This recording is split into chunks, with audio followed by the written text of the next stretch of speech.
on the bus. Yeah. Welcome aboard, everybody. My name is Lauren.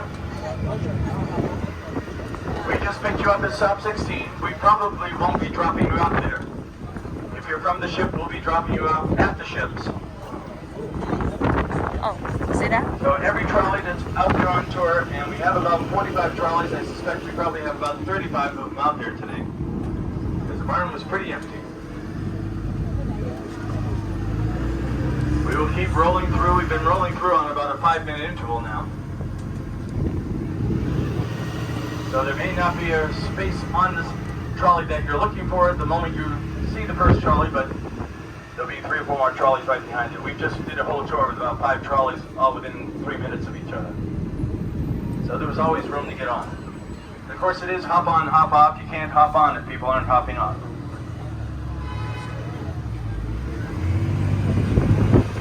I hit the stop 1, but somebody wanted a drop off near stop 17 and/or Harpoon Brewery, which happens to be the building right in front of us. While they're tearing down warehouses, it's pretty much certain that they're not going to tear down that one. There's a large population of the country that would suggest that tearing down a brewery is like sacrilege.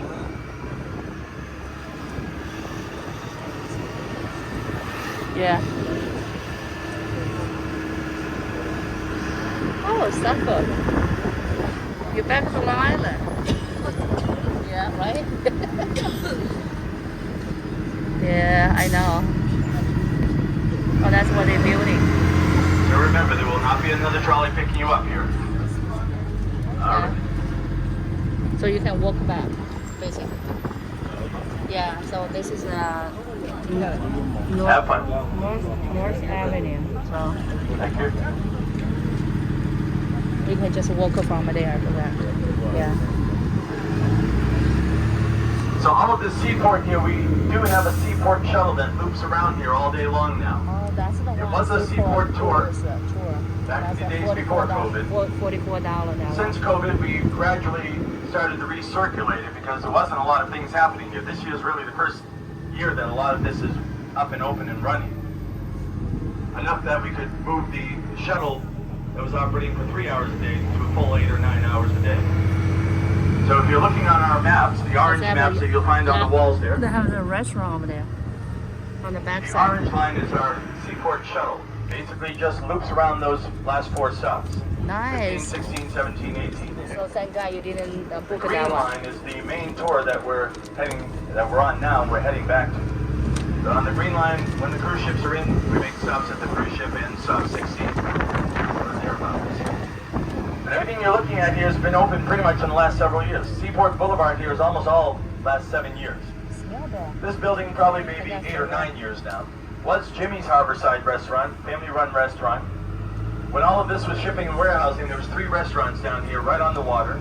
The kind of places you went for the special occasions. You know, a little pricier places.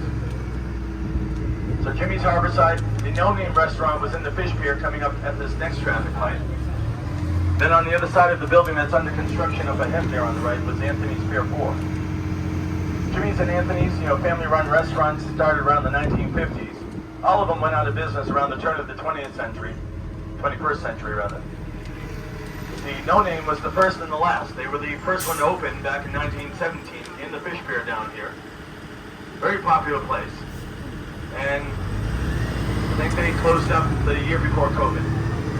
Couldn't compete with all the 10s to 15s restaurants that they've added on in the last 10 years or so. But I'm sure everybody involved in the projects made some money. Whether it was the families that developed the projects or they sold the land to developers, everybody made a fortune. Jimmy's Harborside now has 5 restaurants plus office space. Anthony's Pier 4, no longer a restaurant, but there's a 100-unit condo right where the restaurant was. You can see it over to the right there, last building. Then they built the 2 office buildings before that, both about 13 stories. So just by the numbers, I'm sure they're making a little bit of money.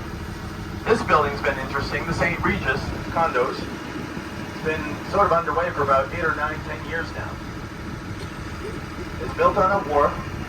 The gentleman that owned the property, if you will, the wharf, had one building on it, leased to one tenant who was operating two restaurants, Atlantic Beer Garden and the Whiskey Priest. You can tell the clientele they were looking for. It was popular with the young crowds, live music on the weekends and stuff. But about 2014-15, the owner of the property was trying to get them to break the lease, was willing to do anything to get them to break the lease so he wouldn't have to wait 3 years to start his building. But couldn't make a deal. As soon as the lease ended, 2018, they were out of there. Followed 2018, a week later, the buildings were down on the ground. Then it took them 2 years to rebuild the Wharf so that it would be situated and suited correctly for the 20-story tower. So for the last 3 years, they've been building this, and of course slowed down a little bit during COVID. But an interesting building. They designed it supposedly to look like a billowing sail. A little hard to do with angles, but kind of gets the gist of it. Over here on the right, you'll see a little beer garden. Cisco Brewers, based out of Nantucket, one of the islands off the Cape Cod. The last several years, they've been in the parking lot that's on the other side of the block, but that parking lot is destined to become a 22-story office building. Has been for quite a while. The plan was to build it there after they tore down the little Seamen's Chapel that was on that property. It had been built in the mid-19th century. It was a place where the sailors could have services before they went back out to sea. And all this was shipping and warehousing. Of course, it wasn't seeing a lot of business in the last half-decade or so, half-century. But the Archdiocese didn't have a problem doing a land swap if the developers would build them a new building to replace it. So they built a new Our Lady of Good Voyage.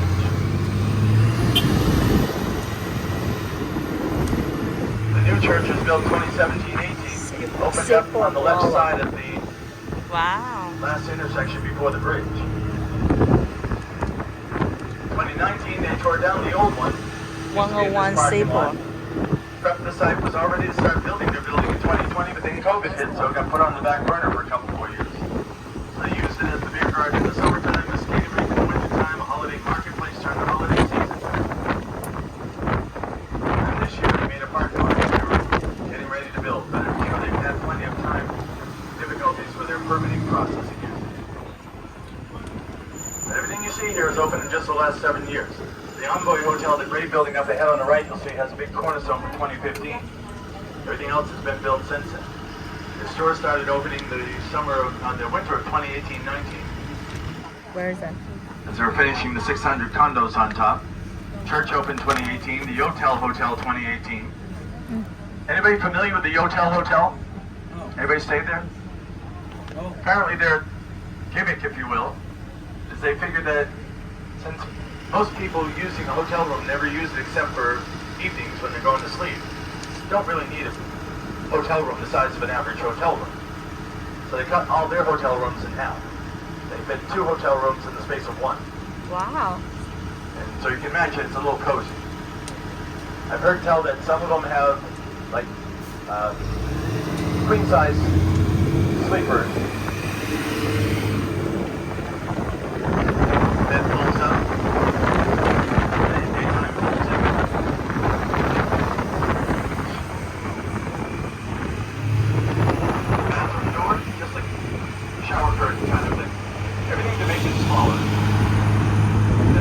Are on the outer wall, so the windows that you see are the windows to the bathroom. Apparently also part of the means of making it smaller. On the left there's the tea party. To the left of it, the treat area is behind the children's museum, the children's park. Oh, that's the children's That opened in 2019, the park. First of several parks that they hope to build all around the city, all promoting peace, love, unity, harmony. Things that Martin Richards had shown a penchant for in his young life. I remember Martin Richards was the little 8-year-old boy that was killed at the Boston Marathon 9 years ago.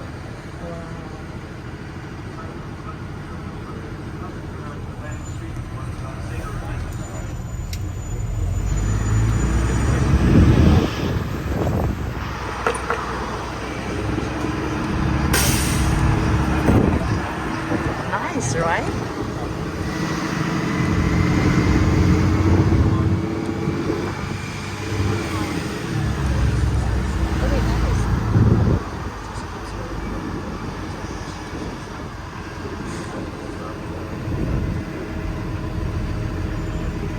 So the Martin Richards Foundation, started by the Martin Richards family about 4 or 5 years ago, raising nonprofit funds online. And through fundraising events like the Once Martin again, Richards so we 8K just road took race, the, deciding on an 8K instead of a typical 3 or 5K go race that circle most around, but charities also have. food And in tours. doing Now so, we they've decided which one attracted we quite a want few of to the drum. more experienced runners. Certainly a lot of the marathon runners that wanted to support it. What is They've it? raised enough money to build the first So of this those way several we parks can that see they plan to finish build now. hopeful tours. All this park along our left side is the Rose Kennedy Greenway, another nonprofit conservancy by that name, raising nonprofit funds all year to pay for the maintenance of what is essentially 2 miles of parks. 7 individual parks, each one individual with its own neighborhood and history. Yeah. They're having a fundraising event over here now. The beer garden is Trillium Beer Garden. They pay a couple of $1,000s to Yeah, so be there let's 5 days a just week follow throughout the summer and fall. Okay, I think yes. On the weekends, Saturdays, Sundays, or every Saturday and every Nice. Sunday, they have an artisan fair set up along that side. Each of those white tents paying $125 each time they set up. Food trucks pay a couple $100 every time they park. This is pretty nice. What's that? This is number 3. Just one of the many things you can walk along and visit here at Stop 1. Stop 1 is going to be a couple blocks straight ahead of us. We're going to pull right into Stop 1. Those of you that want to get out and visit Stop 1 will be welcome to do so. Those of you that want to stay on the tour, just remain in your seats. We'll probably add a few more people and then we'll continue on. Just like most of the rest of the stops. Now Stop 1, you could actually spend a whole day there, or 2. Yeah. It is noontime, so if you want to have lunch, there's about 150 restaurants to choose from within a 3-block radius. There's a few just right outside the door of our Stop 1. Tia's Restaurant, Chart House Restaurant behind the Long Wharf Marriott. That used to be John Hancock's business offices, back when John Hancock used to go into the office every day. So that's the Stop 1. When it was shipping and receiving before they did insurance. This beige building in front of us on the right has Provisions Restaurant in the front, Legal Seafoods Restaurant in the back. Perhaps one of the best seafood restaurants on the eastern $25 seaboard. what for that? They've been around for about 60 years now, founded by the Berkowitz family in the 1960s here in Boston. Grew to about 40 locations up and down the eastern seaboard from Maine to Maryland. Oh, over there. They're Yeah, that's rebuilding where their business now after come COVID. back. We stop here. We walk around. Their See famous that? tagline is, if it isn't fresh, it isn't legal. But they do all their own commercials and stuff. They haven't done any recently because of COVID, but I think the last one I remember hearing before COVID, For the Boston they local did a comparison of the word Presbyterian and Pescatarian. Said if you're a Presbyterian, you can give your friends a sermon, but if you're a Pescatarian, you can give them a salmon. Be a Pescatarian. Now there's our Stop 1. As we cross the intersection, if you look to the left, you'll see the old State House Museum at the top of the street. That's our normal Stop 5. That is a museum along with the old South Meeting House 2 blocks to the left. Straight ahead is where you want to go for the Paul Revere House, the Old North Church, the Italian North End, where you'll find about 130 Italian restaurants, That's bakeries, the and old cafes. town. Trolley you talk about that one.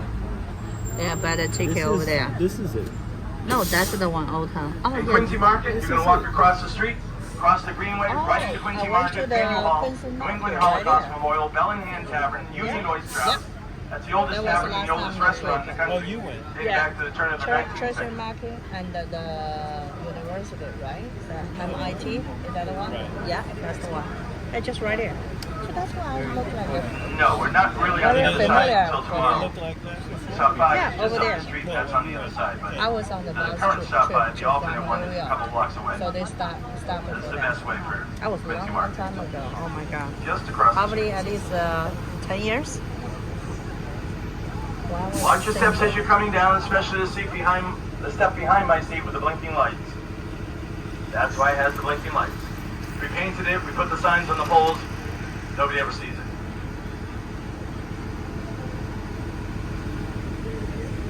Quincy Market, walk across the crosswalk, across the Greenway, one more crosswalk, you walk right into it. You're welcome.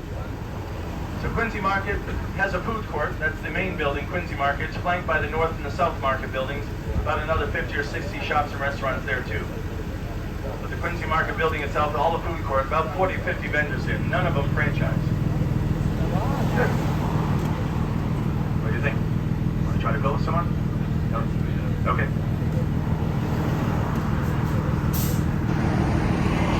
All right, we have people to pick up. Now one more thing, and if I hadn't mentioned it, Stop 2 is closed. closed. So if you want to go to places at stop 2, you want to get off here at stop 1. So this is Always stop forget that. 1. It's actually easier from stop 1. You're going to go 2 blocks straight down the street past the Mercantile Mall building that's under the scaffolding there.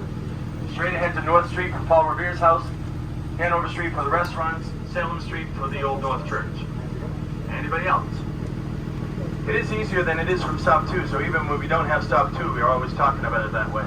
From stop 2, it's an uphill climb to start the trip. You want to go down? No? Okay. So we're headed directly to stop 3. South 3. Now is what? 2? And we are leaving stop 1. We'll be This back is here at stop stop one. 1 in about an hour and 45, 50 minutes or so. Now stop 1 is called the Long Wharf area. That's why the hotel is called the Long Wharf Hotel, the Long Wharf Marriott. That's good. Look at that Long side. Wharf used to be where we have A State lot Street of- right behind our stop 1. Okay. It was the longest wharf in town when it was built in 1710. 1,800 feet, 1,000 feet going to the right, 800 feet going to the left, which means we're sitting on what used to be Boston Harbor. Or if you prefer the accent, Boston Harbor. Everybody knows Boston accent, right? Yeah. Mostly from the Kennedy, probably mostly from JFK. You don't hear too many Kennedy or RFK speeches. But you always hear little snippets of JFK speeches. In fact, President Joe Biden was in Boston earlier this week doing This his is a moonshot stop speech at the JFK Library.